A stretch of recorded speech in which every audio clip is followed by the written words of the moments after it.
Welcome and hello everyone to the first episode of People from the Valley. I have Emmanuel here, the founder and CEO of Sematic, an open source continuous machine learning platform. Emmanuel, thank you so much for being here. Why don't we get started with a background? Where did you start from and how did you end up with starting Sematic? Yeah, thanks, Kaushal, for having me. So I'm originally from France. I started my career about 15 years ago doing physics research. So in academia, I was working at CERN, the big physics lab in Europe, doing search for the Higgs boson, supersymmetry research, and so on. And then I left academia in 2011 to go into tech, and I moved to the US in 2014. I worked at Instacart for 4 years, from 2014 to 2018.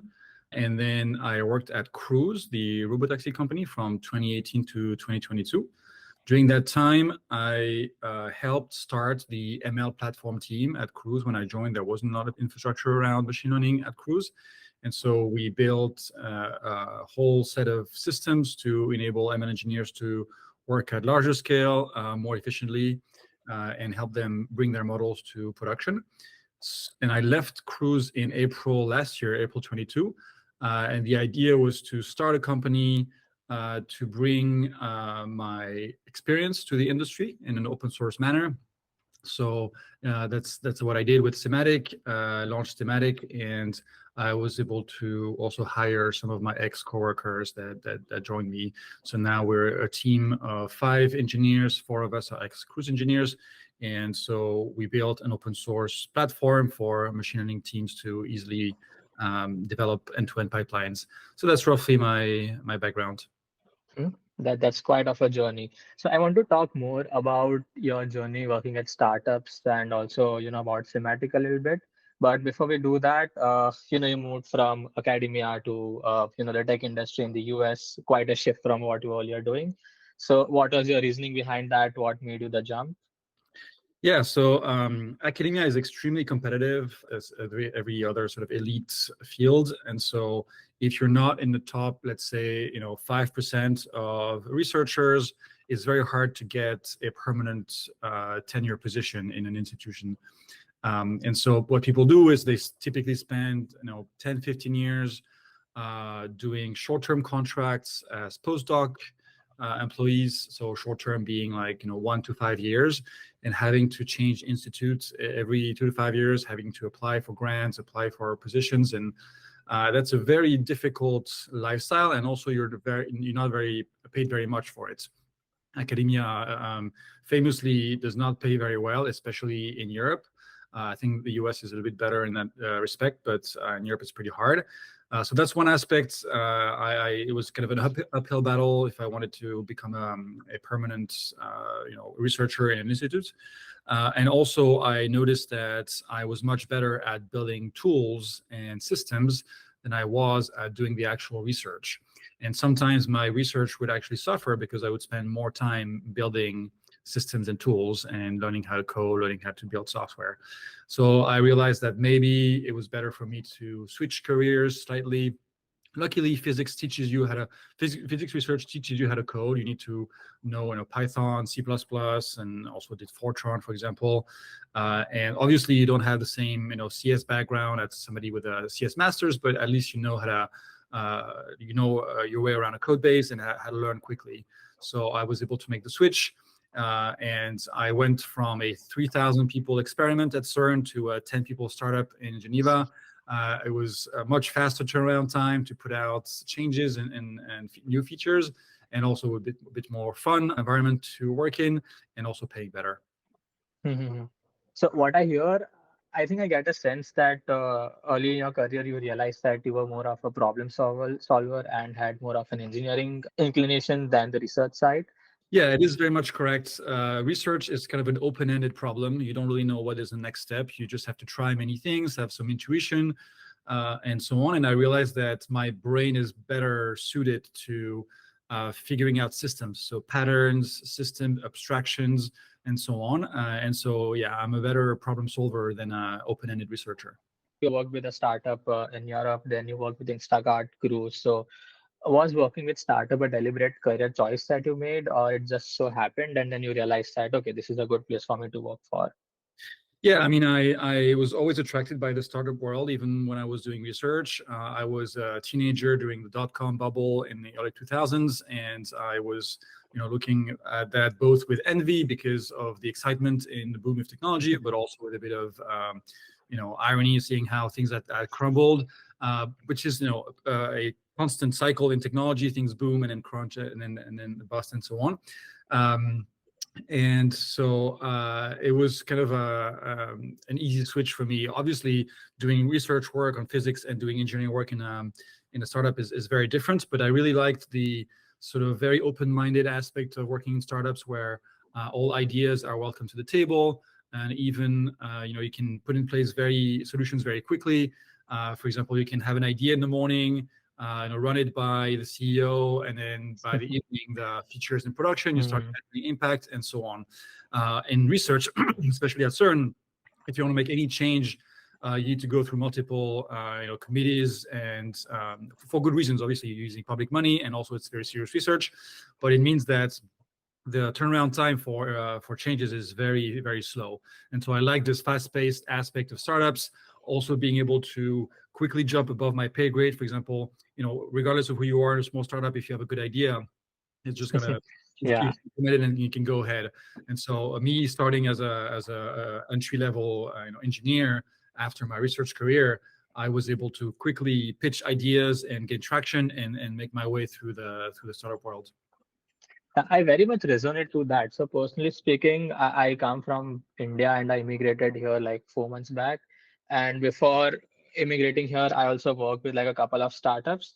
And that was something that I could very much enjoy working there. So there was like a lot of absence of hierarchy. So your voice was heard. At the same time, you could get your hands on a lot of different technologies. And in terms of learning, that's the golden place to start career with. Another interesting that I would also like to touch upon was that while you're working at Instacart and Cruise, did you strategize or did you have any different approach that made you, maximize your learning outcome while you're working there? Yes. So when I joined Instacart, I had moved to the US I've been there for only like 6 months. So it's still very much a very early immigrant. And so, as any immigrant, I'm sure you have the same feeling. You feel like this is the chance of your lifetime. And so you have to make the best of it. And so you want to work extra hard. And I remember my first few months at Instacart, I was actually remote because I was still waiting for a visa. So I had to go move back to Europe waiting for a visa. And so I was so scared that Instacart would fire me because the visa process was taking too long. And so I was putting in extra hours. Also, I was being remote, so I couldn't be in the office with people. So I wanted to make sure that my impact was still being seen. And so at the time, I remember Instacart was running in a handful of cities in the US. And New York City was always problematic because there was a ton of volume and it was very hard for shoppers to park in the city and so on. So a very problematic area at the time. And the database would often be on fire early in the morning for the West Coast. And so nobody was there to look at it. And sometimes I was the only engineer that was awake when there was a big fire. And so I had to have conversations with myself on Slack to like leave a trace of the changes that I've made, like, oh, I pushed this index in production and it's better now and so on. And this is how I gained recognition within Instacart of being this kind of maverick that is across the world and is like doing work by himself and solving problems. And so when I finally moved back and was able to be in the office with people, even though I hadn't met them yet, they already knew me from all the Slack conversations we had. So in general, I still have this mindset of do not count your hours. Be always generous in your work. As engineers in the Bay Area, we are fortunate to be fairly well compensated, and I think we have to give like an ROI to our employers for that. Hmm.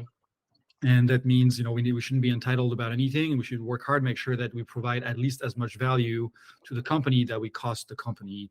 And so that means, solving problems, pushing forward architectural changes, also be a cultural driver, and all those things. Mhm. As an immigrant, also, very much synergize with that. You got to push extra forward yourself. That's So, right. yeah, so coming back to your journey on starting Sematic, what are the things that you learned from Instacart and Cruise that are proving to be of great value right now while you are running your company, and any anecdotes that you would like to share? Yeah, I mean, I learned different things at Instacart and Cruise because they're fairly different companies. Instacart is a consumer product company, so it builds a website, an app, a system for people to order groceries, and so you need to have engineers that have a sense of product. So not just the ability to build technical solutions, but also have a sense of what the flow should be throughout this feature, how this should be designed. Obviously, you have designers and PMs to help you with that, but if you have more sensitivity around those things as an engineer, you will succeed more. So Instacart would not necessarily hire people from like MIT or Stanford and so on. We actually used to hire quite a few people from like boot camps, for example, that did not have a formal CS degree, but had been training for a few months. But because they had a strong sense of product and a strong sense of being autonomous and learning quickly, they did very well at Instacart. So this taught me that the best person to hire is not necessarily the person with the biggest degree or the biggest pedigree. Sometimes the personality of that candidate and their multi sort of versatile skills. So not only building things, but also having an eye for aesthetic design, for practical design, and so on. Ability to work together is almost as important as their technical skills. So that's something I learned there. In terms of anecdotes, I remember one time, that's a story I told before, but it's really funny. One time I was maybe 2 years into my career at Instacart, and I shipped a major bug to production that cost the company a lot of money. So the bug was up for a few hours. It was something like undercharging customers for certain taxes. And by principle, when you undercharge, it's very hard to correct afterwards. You usually let the undercharge go. And so it cost the company, I think about $100,000 in undercharge within the span of a few hours. And I was personally responsible for that. I shipped that bug to production. And so I wrote an email to leadership. At the time, it was still a fairly small company. So they included the CEO, my manager, VP of Eng, and so on, to take full responsibility, to explain exactly the timeline of how things happened, the exact accounting of how much money had been lost, and what we did to mitigate it, and to take full responsibility for it. I was really scared to be fired or something like that. And as soon as, like a few minutes after the email went out, the CEO walked over to my desk with a bottle of Fernet, which is this flowery kind of liquor that people drink in San Francisco. And it was like 10 a.m. in the morning, and he put a shot glass on my desk and poured a shot, and we had a shot together. And at the end, he said, "Okay, now it's over. We don't talk about it anymore." And that was a great lesson for me in leadership and the kind of blameless culture, because if you start blaming people for their mistakes, then they are more and more afraid of taking risks, and you end up in an org that is paralyzed and does not want to do any innovation, doesn't want to take any risks. So obviously, you still have to have the right guardrails in place. But this was a big lesson for me in the sense that as long as you take accountability for your actions and you do a postmortem and you take steps to ensure that those things don't happen again, then there's no point in blaming or firing somebody at that point. So that was a great lesson.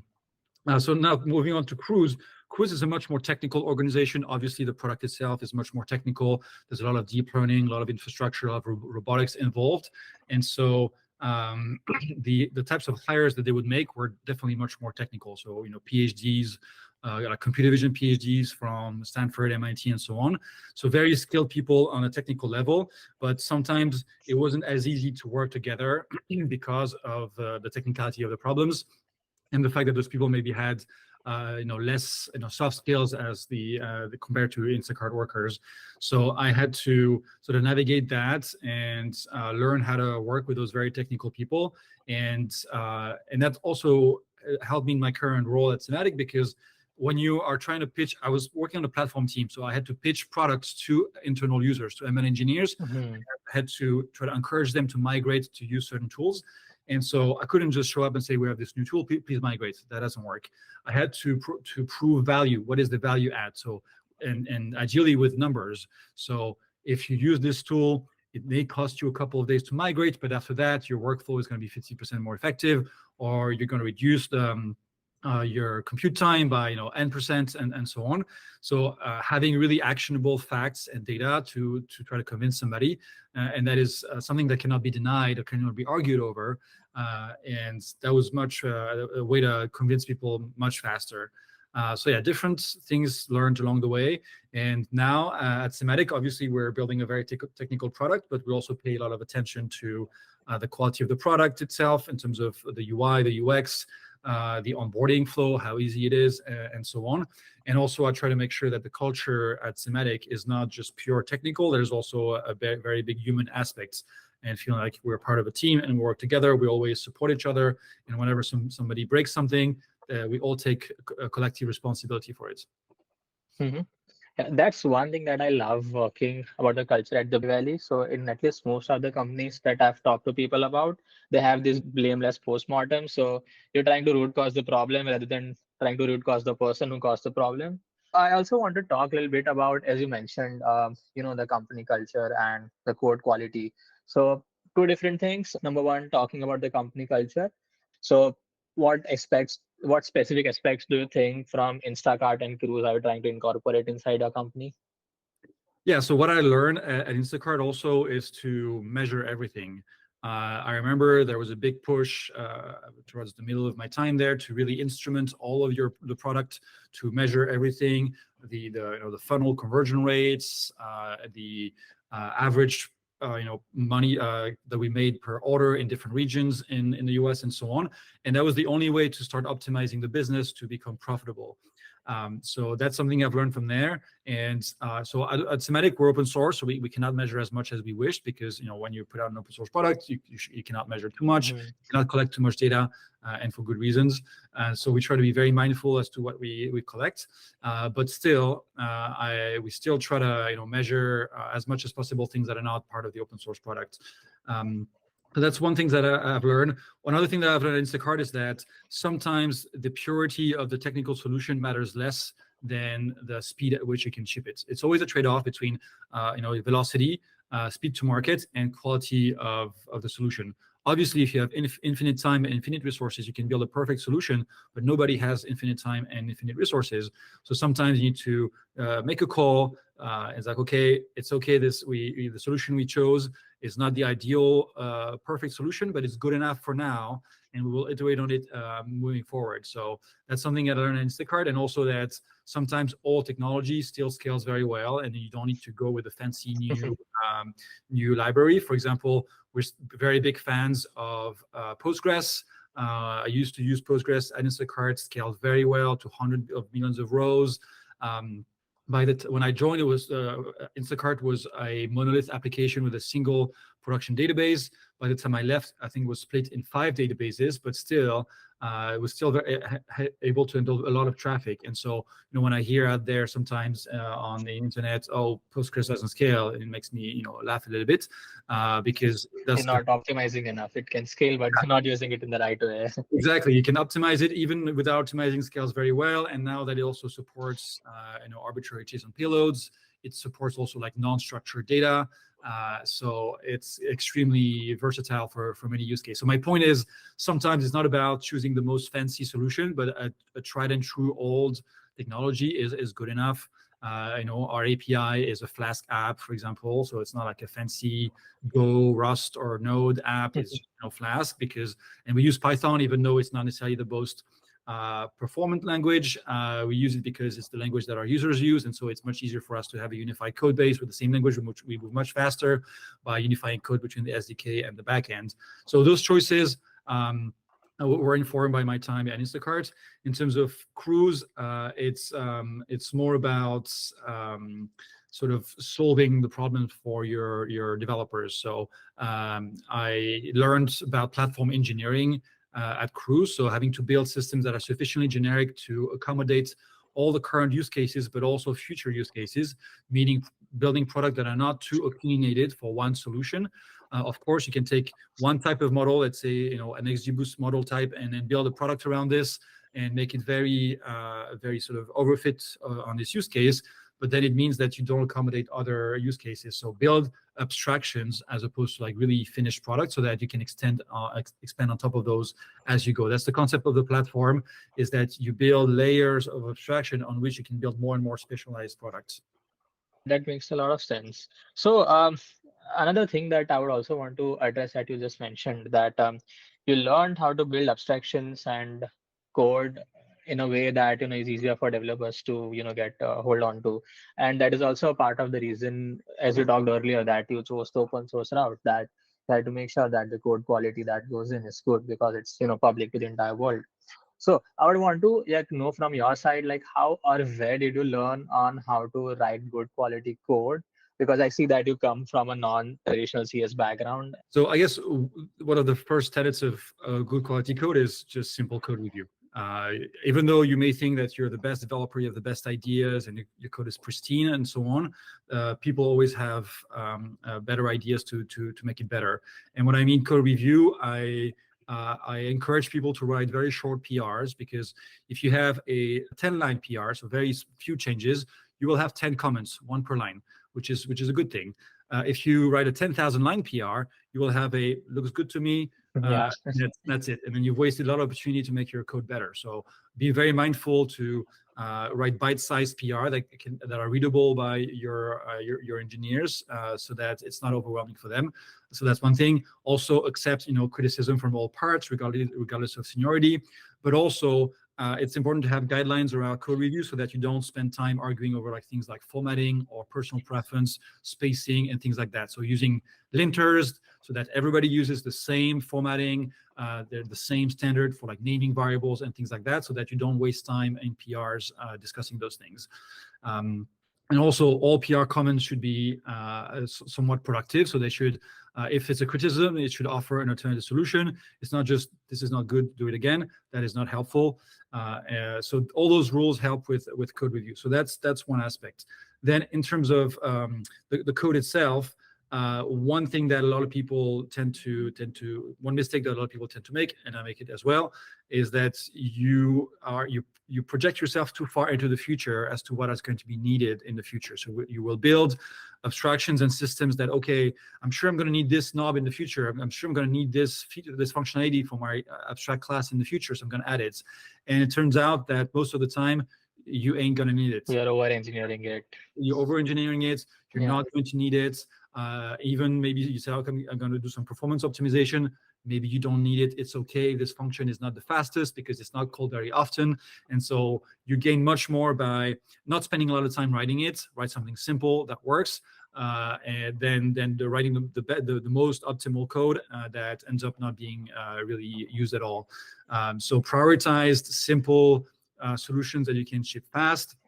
Of course, leave the door open for extensions in the future. So don't close the door for adding new things in the future, but do not try to build the most complex, fully featured product or code at first. And this advice works as well for the product at large in a startup, because you don't know yet if your product is going to sell. So first, build the core of it, the core value add, try to sell that, and if that works, you can add more and more around it. But if you bury yourself or in your basement for 12 months trying to build the most fully featured product, and at the end nobody uses it, it's a waste of time. That's actually an piece of advice I got from Y Combinator, is to put in production as quickly as possible, and like put your product out, even if it's under designed, under featured, put it out as quickly as possible to get feedback from your users, as opposed to building this kind of mental image of how it could be and wasting a lot of time. Yeah, it's very important to get feedback right away so that you can also improvise before you have built a lot, and then it's too late to improvise after that. Mhm. I know that you started Symmetric. You had an idea that a gap like this exists in the machine learning world, that there's a gap between the data science team and the engineering team, and that was also the tooling that you're working at, Cruise, before starting Symmetric. So you had an idea that, okay, I want to build something like this, but it takes a lot of courage and thought to actually leave your full-time job, a good paying job, and start your own company. So what was that validation, or what was that point wherein you realized that, okay, the thought is good and now I need to take action on it?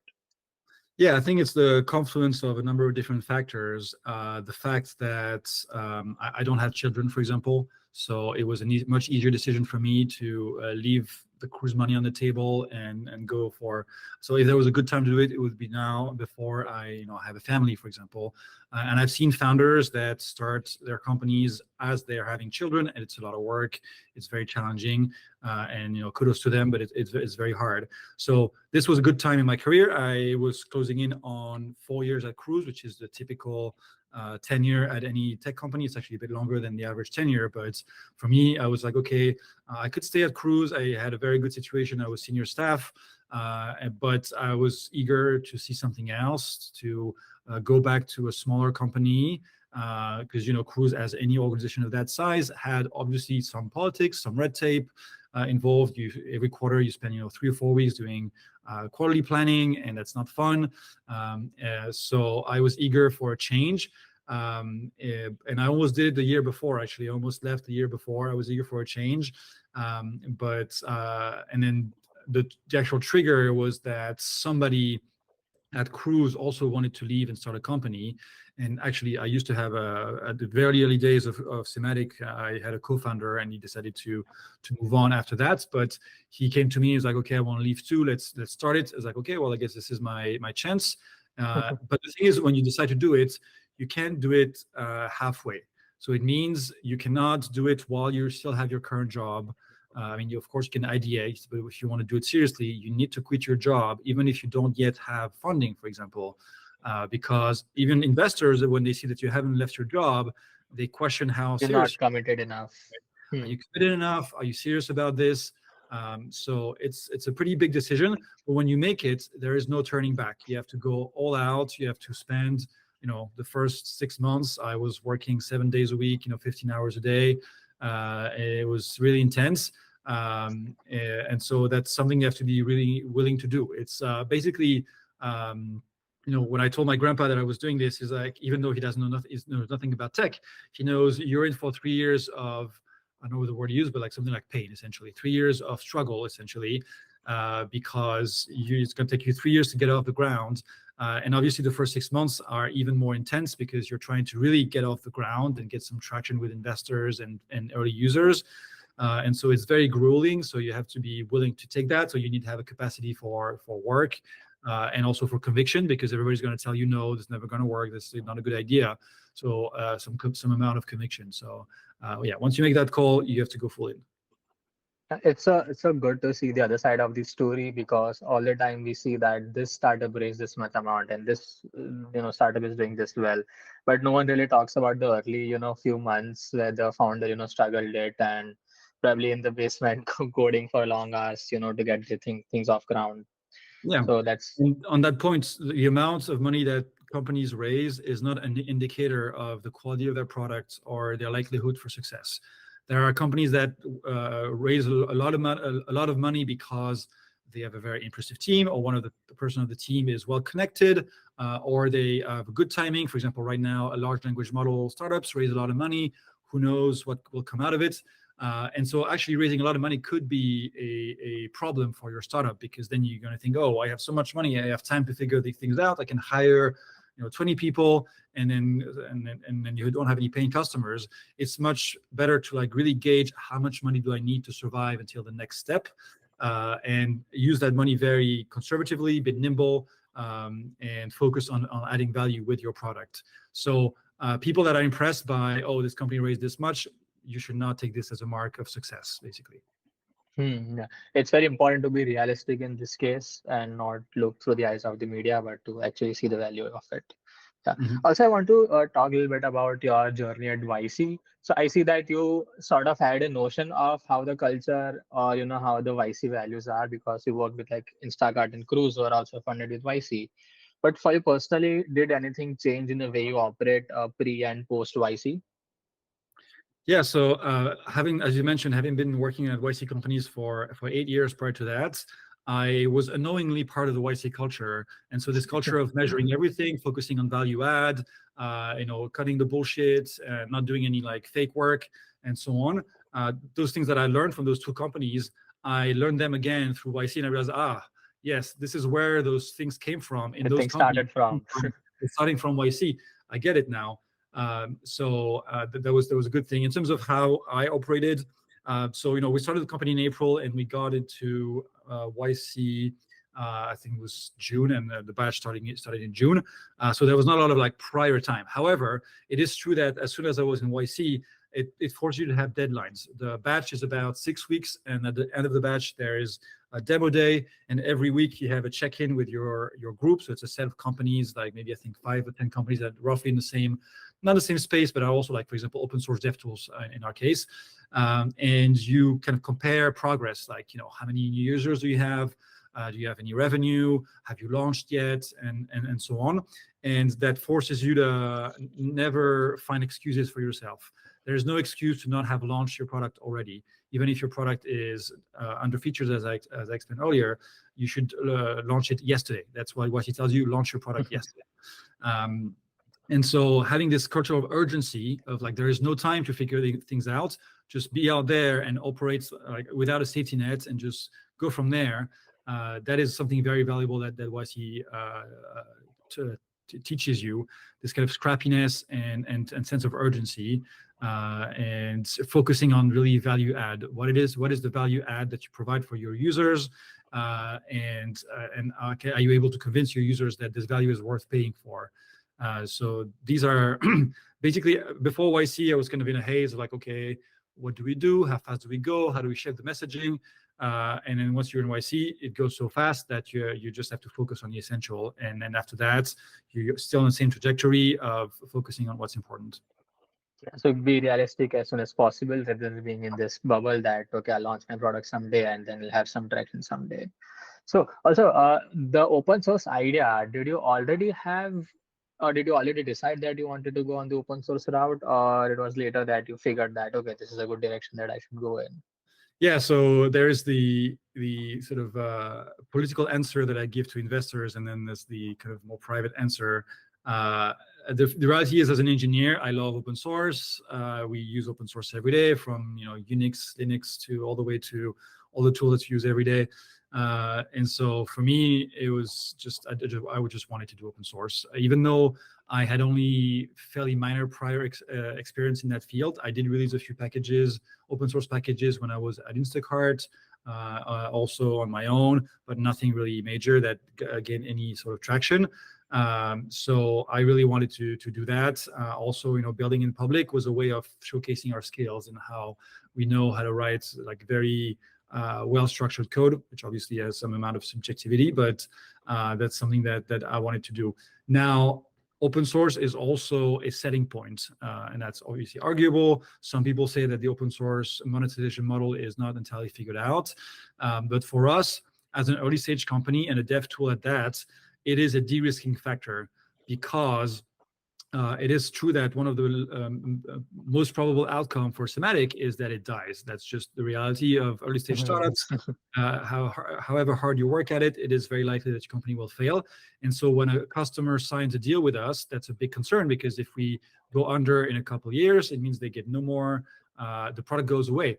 But if it's open source, it means that they're allowed to fork the product and keep maintaining it and using it in their company, in their teams. So that's actually a setting point for them. That's a de-risking factor. In addition, there is the absence of vendor lock-in. So when you work with a closed source company, if you want to go away from this, you have to like refactor your entire code to kind of decouple your code from this tool, and it's a lot of work. With open source, even if you're paying like a license, for example, you can decide, well, I don't want to pay for the license anymore. I'm just going to use the open source tool and manage it myself. I don't need the support anymore. You can still use the product.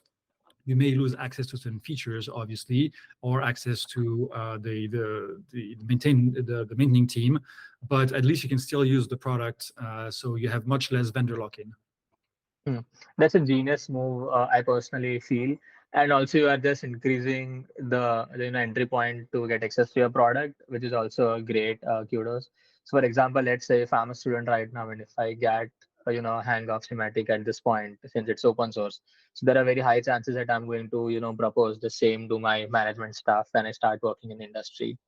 So Yeah, for sure. I mean, this is part of our product is this very low barrier to entry, this very easy onboarding. And so you can, install the product for free. You can even deploy it in your cloud environment if you know how to do that for free. And you can start using the product. If you have the skills, you can use the product at whatever Mhm. scale you want for free. So that's a great way to get a sense of how the product works and how it suits your use case. So that's another selling point. Let's talk about Semitic and the culture at Semitic for some time. So, what do you think, are the most important qualities you would look for in a candidate when you're potentially doing hiring? Yeah, so I've been fortunate to be able to hire people from my network at Cruise, so I did not need to interview them. I already knew how good they were. But when I interview somebody, obviously there's a baseline, sort of level of technical skills. Even though I'm not a fan of like the lead codes, kind of tree algorithms and things like that, kind of not It really. adds no value. Come on. Yeah, it has no value. I would rather see somebody, for example, look at a piece of existing code and refactor it to make it simpler and more maintainable, or do code review, for example, on a PR. That is more telling to me. It tells me how reasonable this person is. So not only how technical skilled they are, but for example, if they're very nitty on the PR of like, oh, this spacing thing or the naming thing, like, okay, well, this is not very useful. What is the quality of their comment? Is it actionable? Is it actually comments that are going to make the code better, or is it just for the sake of their ego, for example? So that's a better signals for me. So the technical aspect is obviously important, but the human aspect is almost more important. Is this person able to work in a group? Is this person able to take criticism? Is this person able to take feedback well? Is this person able to produce constructive feedback to others? Is this person able to see the trade-off between building the most complex solution or the most practical one that we can ship quickly? All those things are almost more important than their technical ability. For example, if somebody was a bit less proficient at Python, for example, you can pick that up. In a few weeks, you work amongst the team, we review your code, you can pick it up. But changing a personality trait is much harder. We're not therapists, so it's very hard to make people change the way they behave. So I would rather find somebody that has the amazing behavior and maybe needs to learn some technology that we don't have, that they don't know, rather than the other way around. Hmm. That's a great value. I feel other companies should also adopt to find the right candidate rather than finding the candidate with the right set of knowledge and which probably would not be that useful while you're working, in a team. Besides that, so like as our closing remark, any sort of advice that you would like to give for someone who's just starting into the tech industry who also wants to work with a startup, what kind of startup they should look for, what should they do to maximize their chances into getting one? Yeah, so in my career, I never had a written plan of I want to be in this place in 10 years, for example. I always just follow my guts of what I wanted to do. When I got an opportunity to move to the US, I took it. It was life-changing, a decision that I had to make in like a couple of weeks. And then I had the chance to join Instacart. I never planned on working at Instacart. Same for Cruise. I was even before Cruise, I was interviewing at other companies and I got turned down and I was extremely depressed. And eventually I landed at Cruise. My point is serendipity and randomness plays a role in your career. So it's better to follow your own intuition. I want to work on this problem. I want to work with this startup. This is a very attractive problem, rather than optimizing for like equity or salary or career progression and so on. If you are good at what you do and you are a decent human, you will get ahead anyway. So there's no need to scheme or try to network over more than necessary, or I try to be in the right position and so on. Just take the time to follow the path. And so I'm not sure. I think you're 24, if I remember correctly. Is that Yeah, right? 24, yeah. Yeah. So a lot of people would want to start startups at that age, and I saw at YC a lot of people were around your age, and that's very admirable. But I think there's also something to be said about taking the time to build the expertise by working at companies of various sizes. Working at small companies for the scrappiness and having to do everything yourself, from DevOps to front end to everything, but also working at larger companies to see how revenue is optimized, how hiring works, how internal politics works, and so on. And having gathered this expertise gives you better chances of succeeding in your own company because you've seen how it's being done elsewhere. Of course, not a guarantee of succeeding, but it increases your chances. So my point is, Do not try to go faster than is needed. It's good to take the time to gather some experience at some existing companies and enjoy the work that you're doing, rather than like pushing through your career to try to be, and in a 30 under 30 Forbes, for example, listing.